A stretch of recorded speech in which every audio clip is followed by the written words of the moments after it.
सम्मुखें रखिए। जय जगन्नाथ।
विश्वमणि विश्वनियंता अनाथर नाथ अगतिर गति अशरण शरण पद्मपलाश जगत जीवन जगन्नाथ महाप्रभु रेवती नहुदु बलदेव जो पराक्रम भगवत जगत जननी मा सुभद्रिका चक्र सुदर्शन पीठाधीश्वर परम कारुणिक कुशल किशोर मर्यादा पुरुषोत्तम दशरथ नंदन जानकी जीवन सचिदानंद विग्रह प्रभु रघुनाथ जो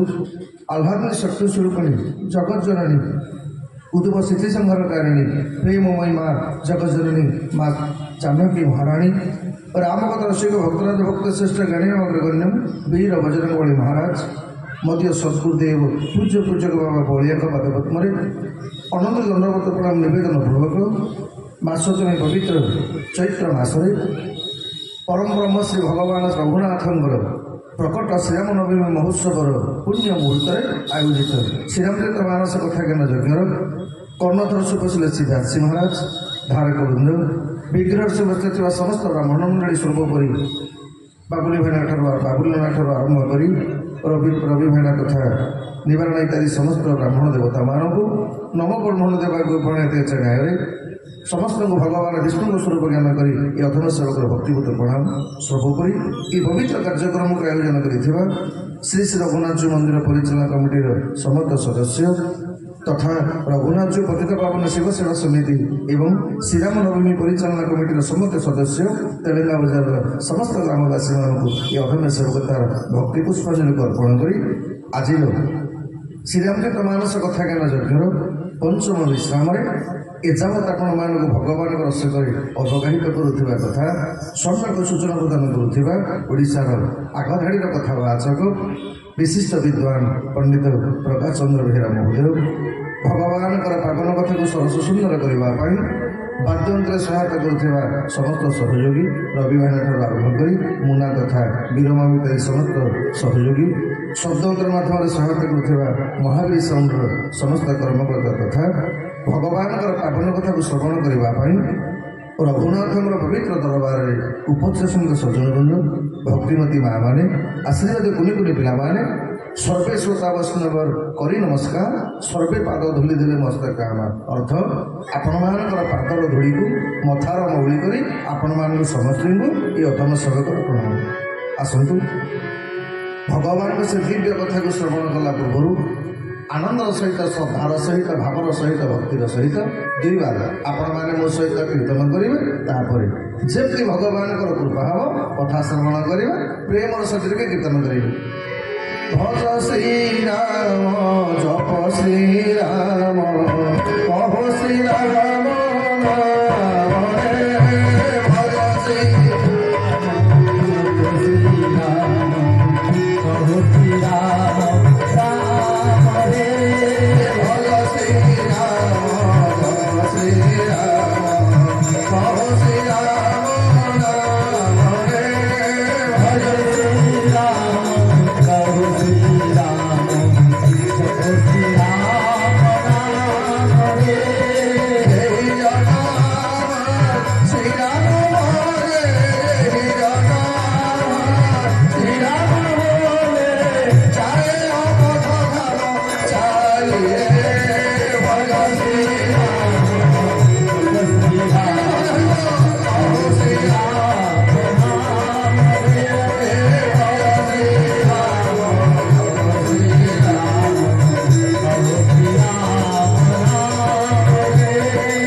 महाजन गतकाली आम मैंने कथा श्रवण करें हिंदी में गोटे शब्द अच्छी जो जा गत है वो पा गत है जो सो गत है वो खो गत है अर्थात से दिन लक्षण विचार कले गतकाली आम कथा श्रवण करें अयोध्यार प्रजा गुड़ाक भोका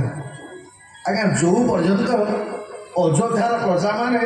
भगवान जाग्रत थिले जो पर्यंत अयोध्यार प्रजा माने भगवान कांदी कांदी कर गोड़े आज्ञा से पर्यंत भगवान राम को दर्शन लाभ कले आते भोकिला पेटर आज्ञा खाद्य गंडे पड़गला आखि की निद पड़ी आसला भगवान राम अयोध्यार प्रजा मान को निद्रित अवस्था छाड़ी जंगल को पड़गल तो लक्षण विचार कले मुझे जब कौन एमती खाई शोई पड़ी ये ठाकुर मत भी छाड़ी पड़े ये आज मुझे खाइबी कि शोबी द्वितीय दिन भगवान वन पथर यात्रा आरंभ जिते होती किसी समय पर भगवान प्रवेश कले श्रृंगवरपुर तो श्रृंगवरपुर भगवान आगमन पूर्वर श्रृंगवरपुर राजा गृहकंकर अनुचर मैंने कहले मणिमा आज आम राज्य जड़े राजकुमार आसुच्च परिवार सहित गृहकंकल एमती तो बहुत राजकुमार आसुच्च ये राजकुमार आसला असुविधा कौन हो अनुचर मैंने कहले कहले राजा तुम्हें जान ये राजकुमार अन्य राजकुमार भितर पार्थक्य अच्छी ना कौन पार्थक्य ना आम मैंने शुणुलु ये राजकुमार पाद लगे कड़े पथरटा नाली परिणत हो जाए ये राजकुमार एमती शक्ति जी पतित मान उद्धार करती जो अहल्या को समस्ते बेश्या बोलिकी कहते जो अहल्या को समस्ते कूलटा बोलिकी कहते जो अहल्या को स्वामी अभिशाप देता से अहल्या यही भगवान पाद पड़गला आज्ञा परम सतीपदे भगवान स्थान देते ये सामान्य लोक नुह गृहक विचार कला कला शुण जदि नाटा पतित पावना शुण आम भी कौन कम पतित नुह आम मैंने मनीष जन्म होते सत ये सभ्य लोक मैंने आमको कहीं छुंती गोटे कम करवा आज जंगल को कहीं जानी कहीं शिकार करवानी आम देखा ये जदि प्रकृत भगवान होते ये जदि प्रकृत पतित पावन होते आम पाखक कहीं जानी सी आम पाखक आसवे जगन्नाथ महाप्रभु यही माँ मैंने विख्यात कहीं कहले माँ आज्ञा जगत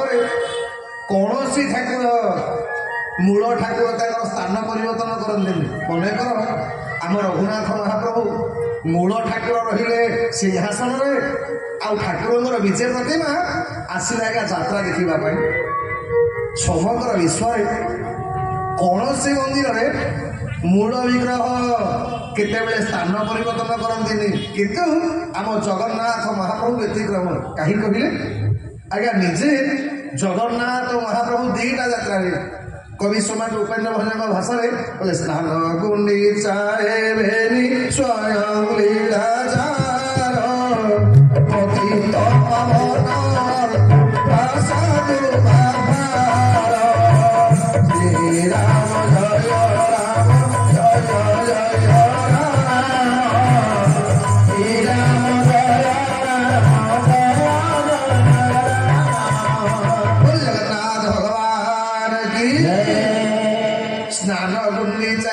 स्वयं लीलाचार पतित पावन अर्थ प्रसाद बाहर आज्ञा दीटा यात्रा मो महाप्रभु निजे रत्न सिंहासन परित्याग कर पलि आसती गृहक सबर मनरे विचार कला जदि प्रकृत ये भगवान होते जदि प्रकृत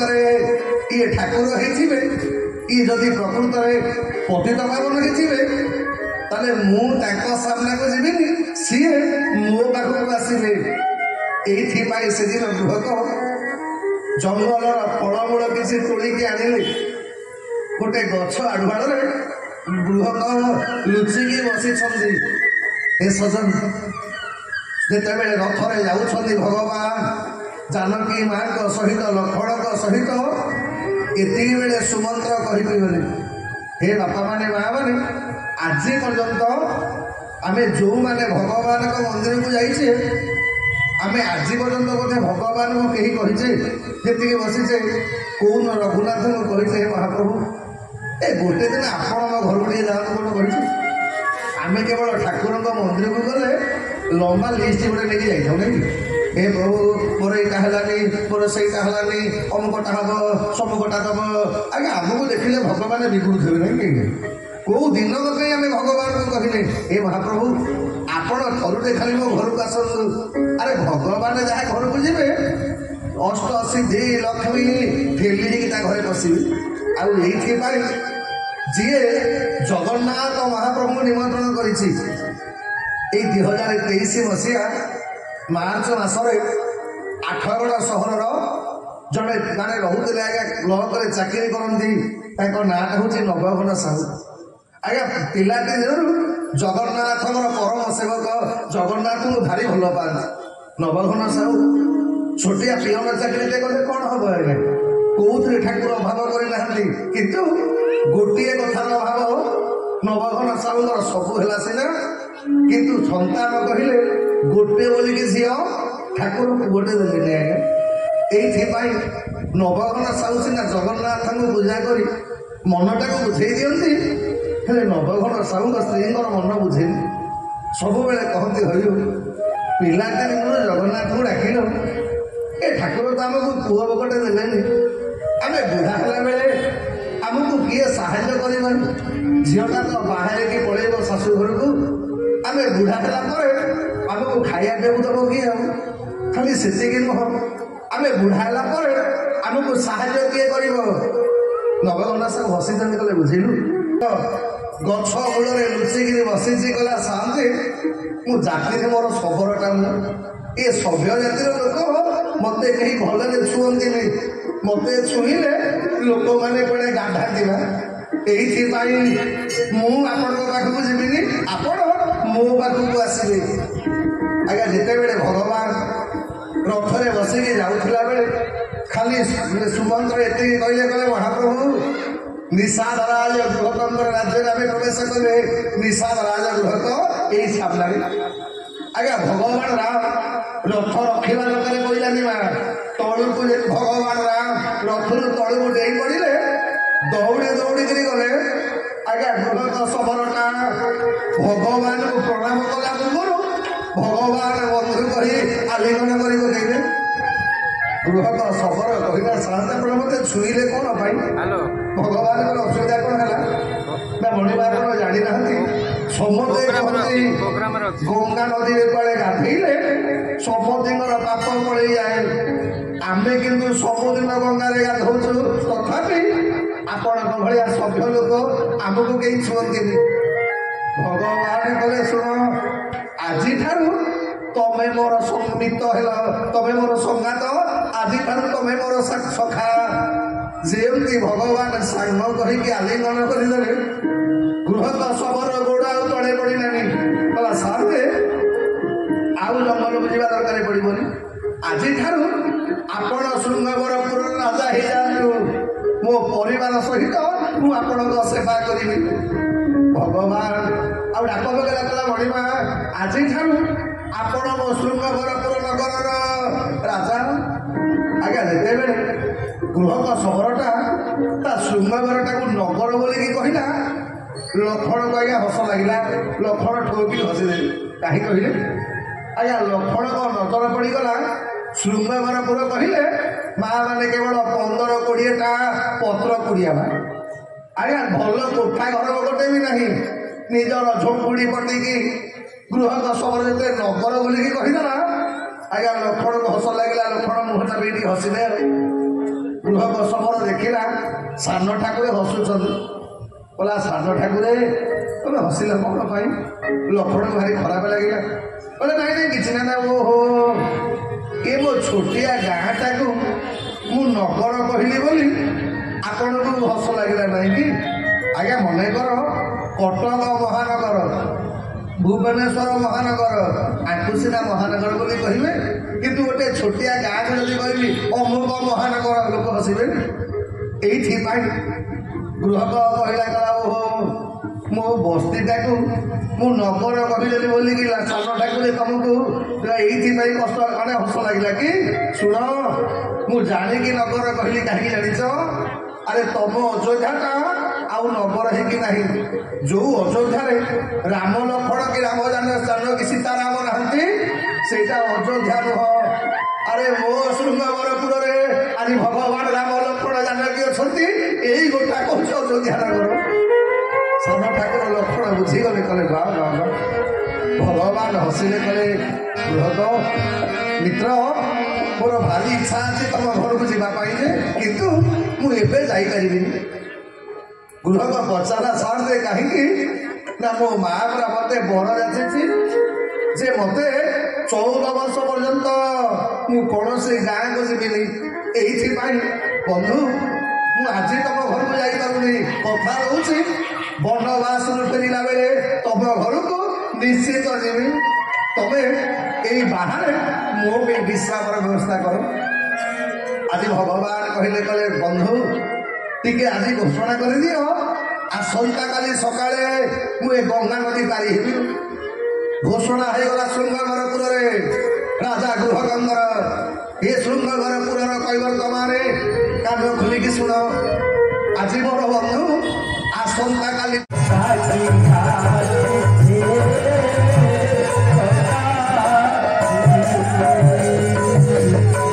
डरी मरी तुहे तुम्हें दुख तुम्हें दुख आखि छुई सत दुह परिछ काहारी प्रभु परिछ सत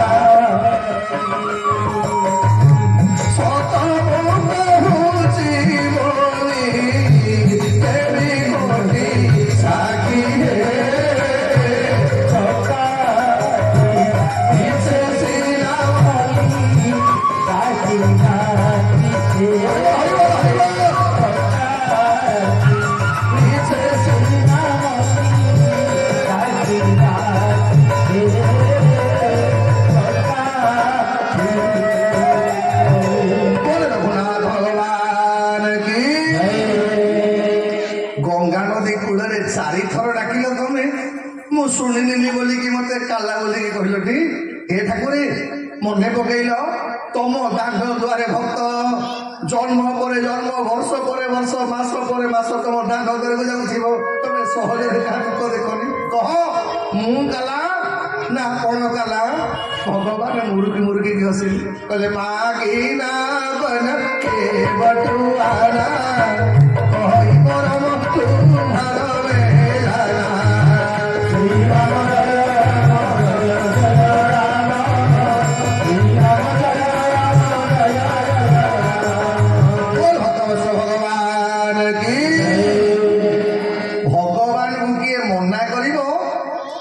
लक्षण कांडे हाथ गला देख लक्षण कले ते डाकुची बेले तो कौट आसबू आसबू सागे सागे लक्षण बाहर कले धनु कहले गोटे बाण मारि तो अंत बुड़ा आड़ पटक नहीं फोपाड़ी जल्दी एपटुका आज्ञा जेमती लक्षण धनुरे तीर दबा आरंभ कले कैवर्त कला ओ सान ठाकुरे डर क्या देखो किओ मृत्यु भय क्या देखौच शुण जी मरवा डरुथब तमें मृत्यु भय देखेब मु मरवा डरनी मु इन्सुरांस करके मु जानी तम दरबार बंचिला ठारू मरीगले बेसी लाभ। भगवान कहले माने ना शुण मुझे बंचीबी मत गोटे लाभ मिल मु तुमको पारी करदेवी आदि मरीगली 7टा लाभ मिल लक्षण जदि तू प्रकृत गोटे बापर छुआ हो मत माँ माँ छात्री पथेगला देखा आज तुम ठाकुर केते शक्ति अच्छी ए दासिया को मारिबा पाई मारो मु छाती पते भगवान हसिले कले अरे कहबार तो अबे मरीगले लाभ कौन ना मणिमा तुम पाखे बंचिले लाभ बेसी ना मरीगले बेसी लाभ ना प्रथम लाभ कौन हम ना ठाकुर प्रथम लाभ मु जानी आगे आम गाँव में जिते लोक मरती मरीगले जदि अस्थिटा नहीं गंगा नदी विसर्जन कर जाए से लोकटा बेड़े वैकुंठ प्राप्ति हुए आज जदि आपण सान भाई बाण मरबी मु मरबी कौटी भगवान कले गंगा नदी मला बेले मो तुंडे कौ जल पशब ना गंगा जल पशब मोर एमतिया मरण मत जीवन में मिल गंगा नदी कूल मरबी प्रथम लाभ ना 2 नंबर लाभ कौन ना मु शुणी जनम जनम मुनि जतन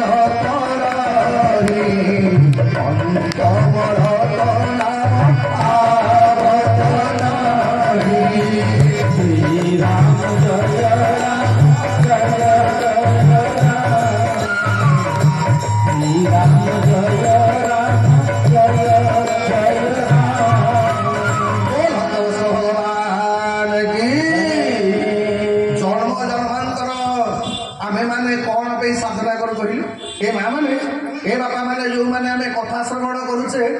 आम एठी बसबार कारण कौन कही एठी जो मैंने बसी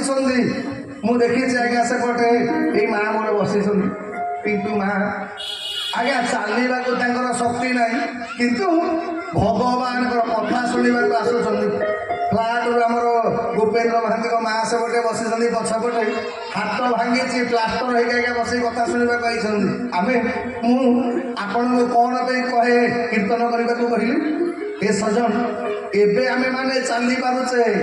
हाथ गोड़ अंत काल रे आपण नाटा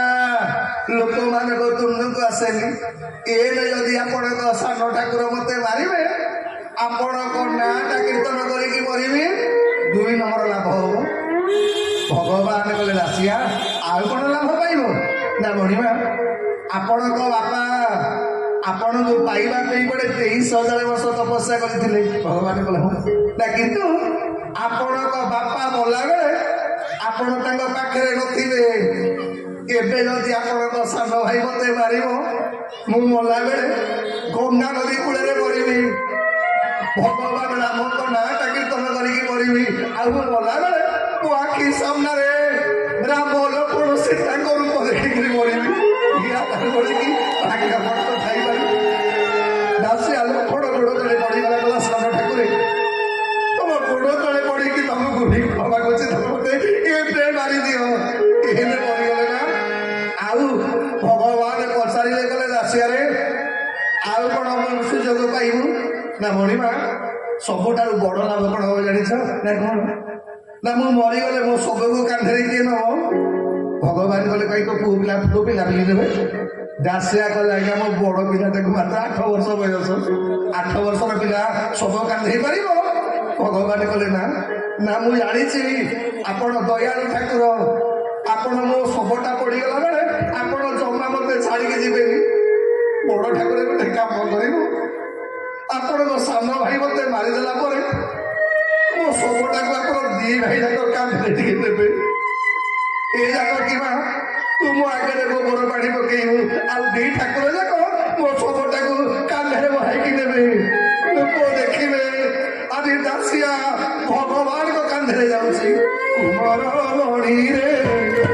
जीवन बड़ी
ଦାସିଆ କହିଲା ଶାନ୍ତି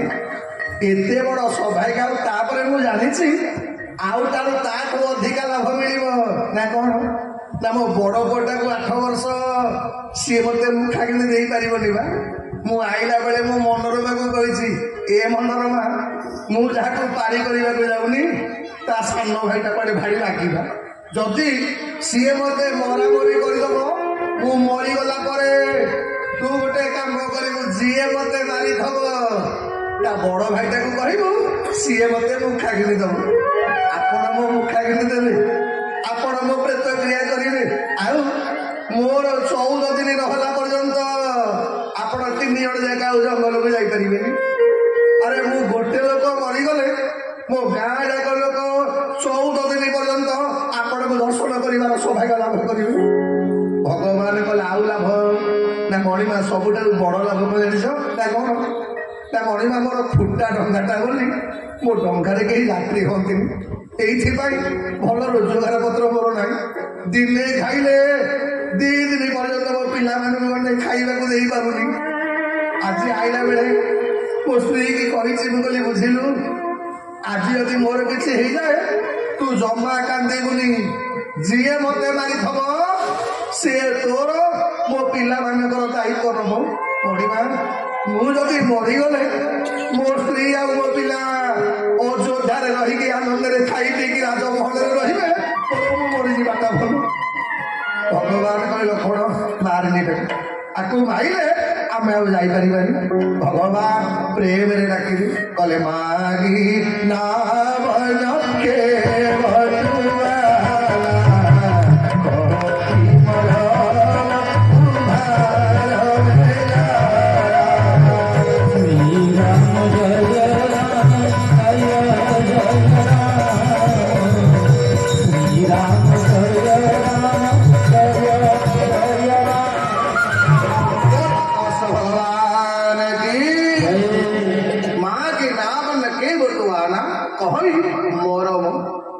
କହିଲେ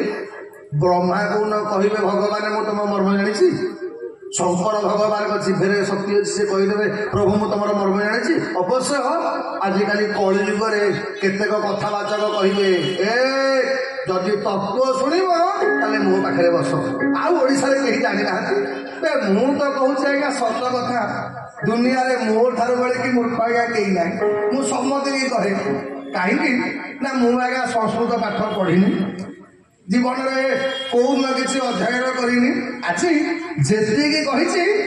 ଏଇ ଯୋଉ ରଘୁନାଥଙ୍କ ପାଇଁ କ'ଣ 2-4 ବର୍ଷ ସେଇ କୃପା କରିଛନ୍ତି ବୋଲିକି ତାଙ୍କରି କଥା ଯେମିତି ଗଙ୍ଗା ପାଣିରେ ଗଙ୍ଗାକୁ ପୂଜା କରିବା ଯାହା ରଘୁନାଥଙ୍କ ପାଖରେ ରଘୁନାଥଙ୍କ କଥାଟା କହିବା ସେଇଆ। ତେଣୁ ଆଜି ଦାସିଆ କହୁଛି ମଣିମା ମୁଁ ତମର ମର୍ମ ଜାଣିଛି। ଅର୍ଥ କ'ଣ ଏ ବାପା ମାନେ ମା ମାନେ ମର୍ମର 14ଟା ଅର୍ଥ। ପ୍ରଥମ ମର୍ମ କ'ଣ ଦାସିଆ କହିଲା ସାତେ ମୁଁ ଜାଣିଛି ଆପଣ ମଣିଷ ନୁହଁ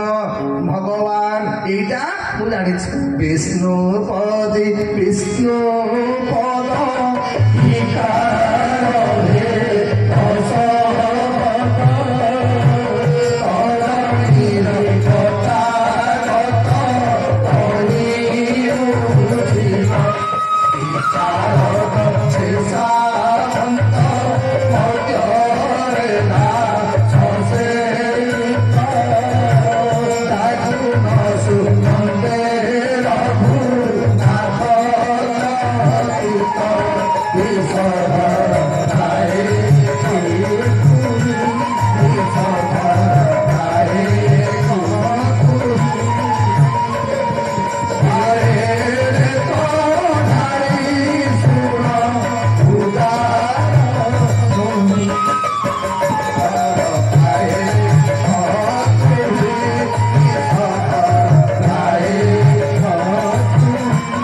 ଦ୍ୱିତୀୟ କଥା ଆପଣ ଭକ୍ତକୁ ଏତେ ଭଲ ପାଆନ୍ତି ଯେ ଆଜି ମତେ ଛାଡ଼ିଲେ ଆପଣ ପାରି ହେଇପାରିବେନି। କହିଲେ ମାଗି ନା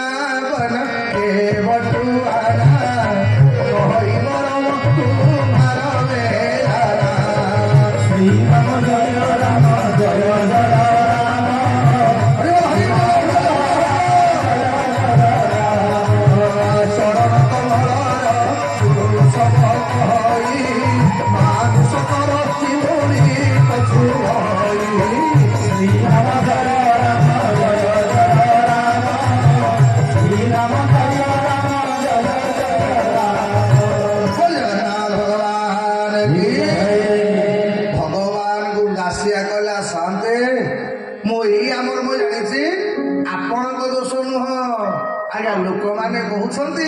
आपण पादरे एमतिया कुआडे गोटे जादू अच्छी पत्थरटा बाजिले कुआडे पाद बाजिले आपंकर स्त्री हो जाऊ सहजे पत्थर भाया एड़े कठोर जिनिस जदि आपण पाद बाजिले स्त्री हो गला मो काठटा तो ताठू आहरी नरम बोले काठ पाषाण तो एका हे सावंते काठ पाषाण तो एका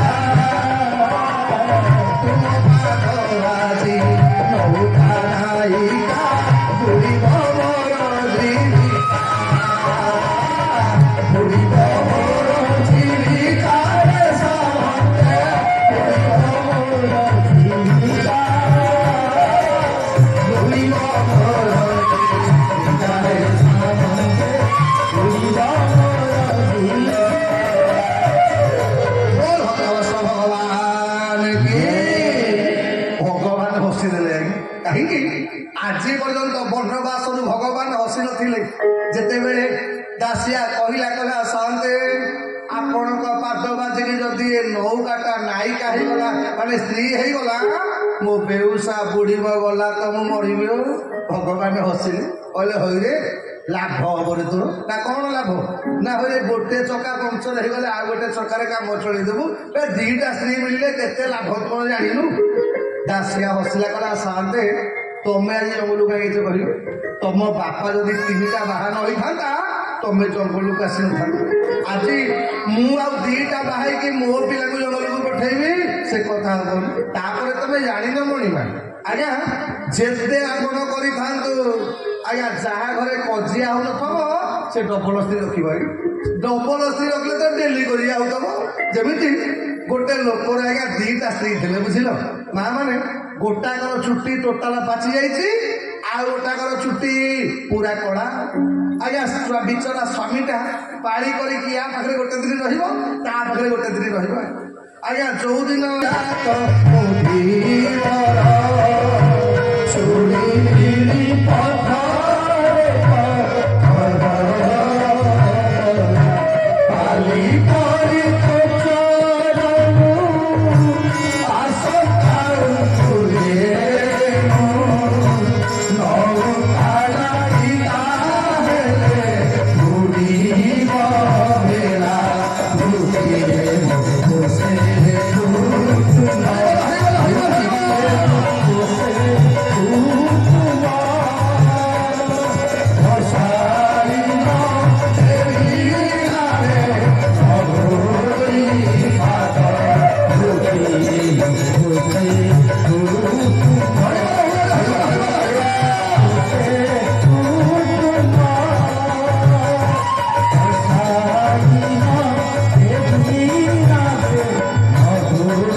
दासिया कला साहब तुम रागुच कौन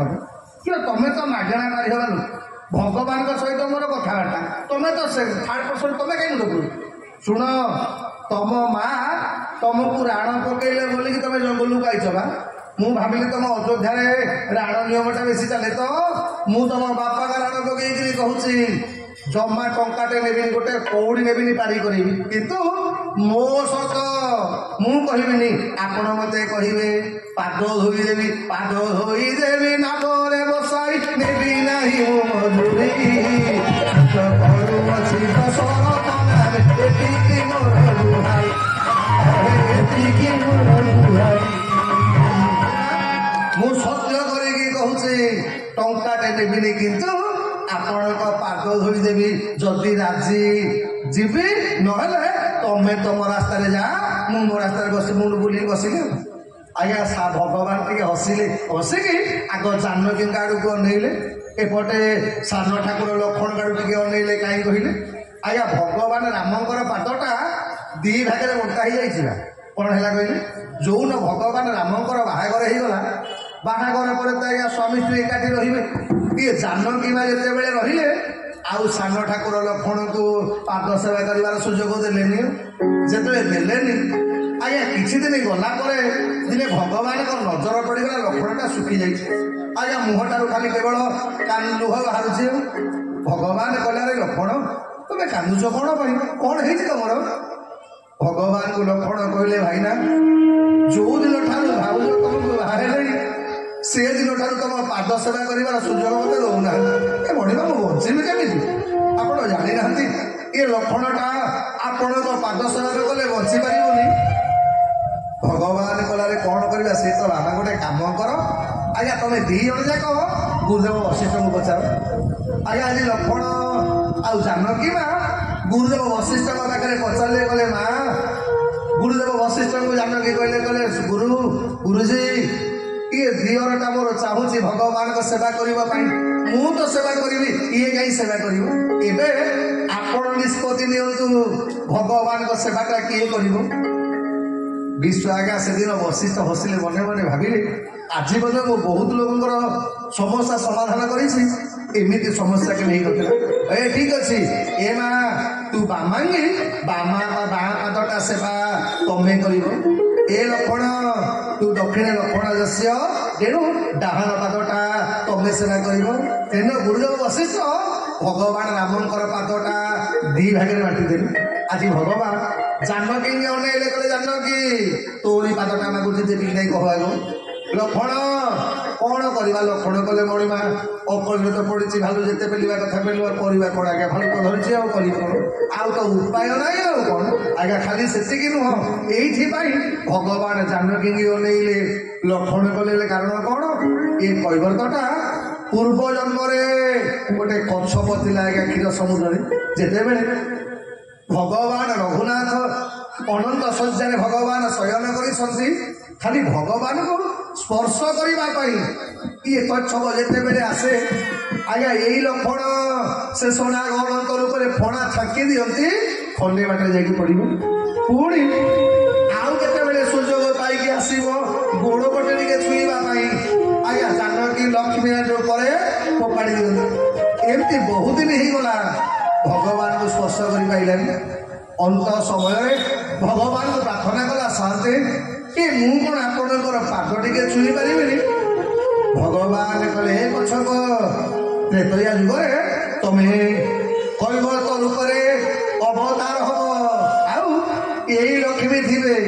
ଏଇ ଶେଷନାଗ ଥିବେ ତାଙ୍କରି ଆଗରେ ତମେ ଦିଟା ଯାକ ପାଦ ମୋର ଧରିବ ଆଜି ଭଗବାନ